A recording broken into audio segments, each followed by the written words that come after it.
Y'all, what's going on, man? Hope y'all having a good day. Let's go ahead and get into the nitty gritty, man. Do a resume comparison with Alabama and Miami, man. I also want to hear y'all thoughts, man. The next video I should do. So leave comments down below when you're watching this on YouTube or TikTok. All right, let's go ahead and get into it. All right, so we're looking at Miami and Bama. Now, my question to y'all is, does Alabama deserve to be ranked higher than Miami? It's been the hottest topic right now. Everybody's been talking about it. Miami's truly on the bubble, and they're saying they're likely not going to get in if Clemson wins with SMU and everything. That's the kind of rumor right now. And a lot of this is not going to change for teams that aren't playing. All right, the committee chairman's already said that Bama, Miami, Ole Miss, South Carolina not changing regardless of what happens on championship weekend. And I will say this, all right, I do think Bama should be in, but I don't think Bama should be in over Miami. Now, let's break everything down. Now, when we look at it, strength of schedule is night and day, right? They have a tougher strength of schedule. They've scheduled harder compared to Miami, okay? Fact, all right? Against college football playoff top 25, Bama's 3-1, they're 0-1. A fact, I agree, all right? Also, the best wins, it looks better on the resume. Georgia and South Carolina, all right? Best wins for Miami, Duke and Louisville, all right? But what I will say is I think Miami deserves to be in. Now, the defense is not good, all right? It's not at all. But I think when you look at, the ACC, it's not the SEC, all right? But the ACC is still a top-notch conference, in my humble opinion. Now, a lot of y'all are going to say the Big Ten. Okay, cool. That's fine, all right? I'll give y'all that. But to say the ACC is in a good conference, I think is a little harsh, you know what I'm saying, in my humble opinion. We know what the ACC was years ago. Now, obviously, this is a new era. This is NIL. We've seen a lot of parity. But when I look at Bama, they've had some ugly losses on there. Like, we got to talk about Oklahoma. Oklahoma is not a good football team. Their quarterback just hit the transfer portal on Jackson Arnold. All right? They lost 24-3 on the road. You know what I'm saying? Now, this ain't Oklahoma from years ago with Baker Mayfield and obviously CeeDee Lamb and Sterling Shepard. This is not that team, or Lincoln Riley and everything. This is a whole different regime. That is an ugly loss for Bama. All right, let's go to another ugly loss that no one seems to talk about when we talk about Alabama. Vanderbilt. That was an ugly loss. Say what you want at the time. They're a 6-6 football team. All right, they lost to LSU. Like, Vanderbilt, obviously, they swept Alabama and Auburn and swept the state of Alabama. That's an ugly loss. Like, you know what I'm saying? So when we look at Bama, and that's why I say I don't think it is fair, you know what I'm saying? They have some ugly losses on their resume. Now, Tennessee, I'm not going to do that. Tennessee is a good football team. They're making the college football playoff regardless, right? Tennessee deserves to be in. Nico Alemileeva, what they can do with running the football, the receivers, the defense. Okay, that one I understand. But those two right there, kind of inexcusable to a degree. You know what I'm saying? Humbly. Like, that's what it is. Not impressive wins. Okay, I'll give you South Carolina. South Carolina's playing some of their best football. But again, they barely hung on to win that game. You know what I'm saying? South Carolina really gave them a fist fight. All right, the Georgia win. Let's put that into context as well. They dominated for most of the game. They literally let Georgia come back and win.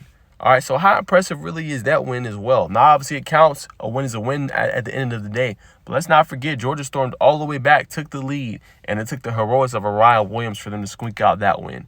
So that's why I say, like, when we look at it, and I know Joel Klatt feels like he agrees with the committee and how they did it, this resume for Alabama is not that impressive, okay? It's just not.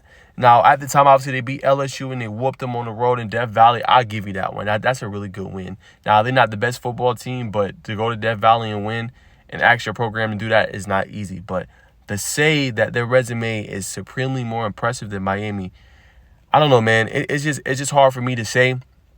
I like Bama. I think they deserve to be in, but to be ranked higher with those two ugly losses to Vanderbilt and Oklahoma, and obviously putting that Georgia win into context, it's really hard to say. All right, now let's look at Miami. Now, one of them that should be an impressive win on the resume that nobody's talking about is Florida. Florida had a great end to the regular season. They beat Ole Miss, who's having questions saying that they should be in as well. All right, now obviously that was the beginning of the season. They didn't have DJ Lagway. I mean, they had him, but they was running with Graham Mertz. Florida was figuring it out. That was a dominant win for Miami. All right, so let's take that into context as well. And this is what I'm saying as far as the resume. That should be a staple win. They beat an SEC opponent. All right, just to say, oh, well, it's Duke, is a notable win for them. To say Duke and Louisville was their best wins. It's just hard to say. I think Florida should be in that conversation as well. It's the same conference that Alabama is coming from, and they throttled Florida. So let's give them some respect too. What hurts Miami though, and what they got to do better of, this FAMU and Ball State, stop scheduling them games. You know what I'm saying? Now FAMU, I understand with the tradition and everything. Okay, cool. Start scheduling harder opponents. Now, that's one thing I will say and agree with people. Miami has to do a better job of scheduling opponents. Okay, you cannot. Those two really hurt you. Now, the ACC alone, it was a good conference this year. Like, they lost, so we're gonna penalize Miami for losing to Georgia Tech. Let's put that in the context as well. They dominated Georgia now. All right, a team that y'all have ranked number 5. Okay, now obviously Georgia came back and won the game. Let's give them credit where credit is due. 8 overtimes it took Georgia to knock them off. All right, so we're not gonna sit here and say like the ACC is not a competent conference. Okay, that's not what we're not gonna. That's not something we're going to do. Let's get the ACC its credit. That happened last week, and it was one of the most watched games in college football last week with 7.4 million viewers.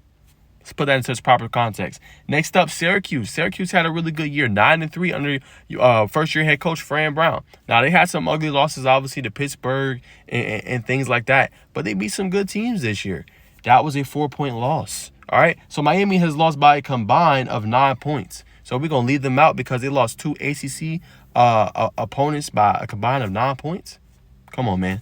You know what I'm saying? And that's why I say I think the committee is being unfair when they rank it. And those losses, whether you say ugly or not, Syracuse is ranked, right? They're in the college football playoff rankings. You know what I'm saying? Georgia Tech, unfortunately, is not. But we see what they did with Georgia. Georgia, what? Ain't they the creme de la creme? That's all I'm saying. So I do agree with Cam Ward. At the end of the day, like I said, watching the tape, Miami, now, the defense is not good. I'm not going to sit here and say, oh, the defense is great. No, it's not. You know what I'm saying? But to rob the college football world of Cam Ward potentially playing and seeing his heroics and going up against an upper echelon opponent, I just don't love it. I really don't. So I'm right there with him. And y'all can say what y'all want, but there is a little bit of favoritism to a degree. They kind of did that to the ACC last year as well. Now, I understand Jordan Travis got hurt. I get it. But remember, they put Bama in over Florida State, who was undefeated at the time. Bama had a loss. Again, I get the metrics. I get why they did it. You know what I'm saying? All right? And then they're doing kind of the same thing again this year. You know what I'm saying? Again, it's a 2-loss ACC team. Let's give respect where respect is due. All right?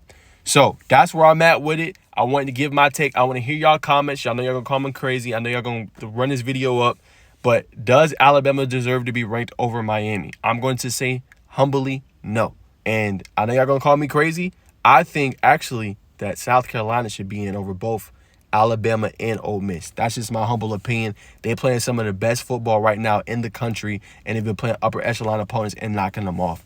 I will put in South Carolina. If I was to rank it, I will put Miami right at 11, right on the outside, and I will put South Carolina in humbly. Like I said, Bama, good team. I know they're a brand. I get everything like that. But to say that they should be highly ranked or ranked over Miami, I just don't see it.